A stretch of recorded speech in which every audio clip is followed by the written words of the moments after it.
जुनैद का बाप जुनैद से बड़े ही गुस्से से पूछेगा कि तुम सारी रात किधर थे। इस पर जुनैद जो है उल्टा जवाब देगा और कहेगा क्या मैंने आपसे कभी पूछा है कि आप सारी रात किधर थे।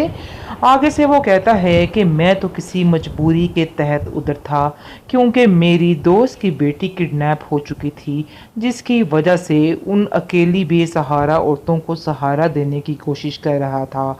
इस पर आप देखेंगे कि जुनैद बहुत ज़्यादा परेशान हो जाता है कि कहीं ये वही लड़की तो नहीं जिसे उसने किडनैप किया था। उसके तो रोंगटे ही खड़े हो जाते हैं कि आखिर माजरा क्या है।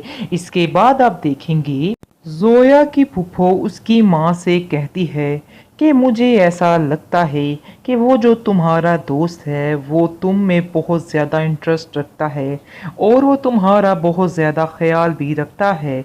मुझे ऐसा लगता है कि वो तुमसे शादी करना चाहता है। मुझे इस बात में कोई भी इतराज़ नहीं है। तुम चाहो तो उससे शादी कर सकती हो और बल्कि तुम्हें करनी चाहिए। पहले मैं ये सब कुछ नहीं सोचती थी, लेकिन मैं अब आप दोनों की भलाई की खातिर ये स्टेप उठाना चाहती हूँ। उस पर उसकी माँ जोया की चौंक जाती है कि आखिर ये क्या कह रही हैं। इसके बाद आप देखेंगे जुनैद का बाप अपने घर में वही गाड़ी देखता है जो कार उस दिन उसने रास्ते में देखी होती है, जिसमें जुनैद उस लड़की को वापस अपने घर छोड़ता है।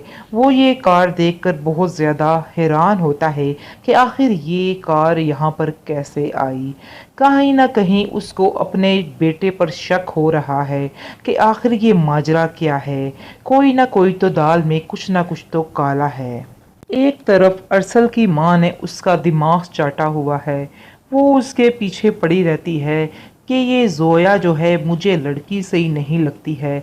कहीं ना कोई गड़बड़ ज़रूर है जो ये सारा माजरा हुआ है, वरना ऐसे तो हो ही नहीं सकता है। और आप देखेंगे कि अरसल भी ये चीज़ सोचने पर मजबूर हो जाएगा कि वाकई में कोई ना कोई बात है।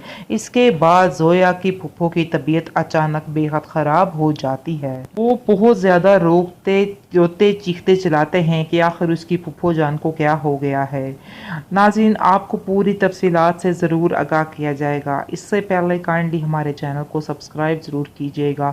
इंशाल्लाह मज़ीद इस तरह की वीडियोस आप तक पहुंचाते रहेंगे। शुक्रिया।